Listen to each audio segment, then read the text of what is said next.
Hey everybody, it's Kara Wong and I'm here today with Karen Gibbard, our leading lady, and we are going to talk about smashing through glass ceilings. So Karen, how did you end up in the career you're in? When I was younger, I went traveling right after school. And my sister worked at a bank, so when I came back from traveling, I obviously needed to get a job, find a career, and she said, go into the bank. And so I did, and I learned that I really liked working with people, and I really liked working with paper of all things. I know that sounds goofy, but I'm a great administrator. I love typing stuff out or writing things out. And I slowly worked my way into the loans department and absolutely fell in love with loans and mortgages. How do you deal with women who are threatened by your success? Luckily enough, it hasn't happened a lot, but when I was younger, it actually did happen a few times. And one of them was when I first became a mortgage broker.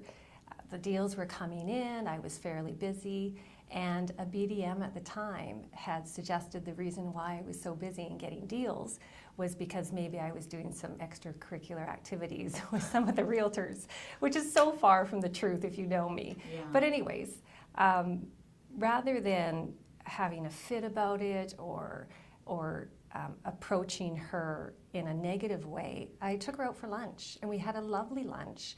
And I sat down with her and I said, I heard you've been saying these things, and I just want to set the record straight that A, I don't do that, but B, as women, we should be cheerleaders for each other, and we should be sticking up for each other. And when things are said about women that are untrue, we should be the ones standing up and saying no to that. We have to stick by each other because that's all we've got. So how do you manage juggling being a mother and a successful businesswoman? How do you do all of that and make it work? Well, first of all, it's very tough, and I don't make it work all the time, but I really do strive to do that. So two things. One is choices. Everything's choices to me. So if I've been working really hard, maybe putting a few extra hours in, and a Thursday night comes along and maybe a lender wants to have a function. So I have a choice of going out to the lender function, which I love, and I want to have fun there, or I have the choice of spending the time with my family that I haven't maybe seen as much as I want to see. Guess what's going to win every time? It's going to be my family. Yeah. So I'm making those choices constantly, and my family wins 90% of the time on those things. What has been the most significant barrier in your career?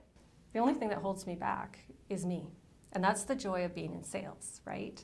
It's not like I'm having to apply for jobs and hope to get them and apply for the next job. It's sales, so it's what you want to do will dictate whether you're going to be successful or not. And so the only thing that has held me back my entire life is my confidence. Can I do it? What is your spirit animal? Well, I was hoping it was going to be like a cheetah or something like that. I'm an owl. You're an owl? And then when I read deeper, I realized that, yes, I probably am an owl. Really? So I'm wise. Yes. I'm intuitive. I think that means old, but anyways, I'm wise and I'm intuitive. I can see through people and if they're putting on a facade, and I'm open to change. Wow. And to adventures, which I definitely am. So what is the one characteristic that you think every leader should possess?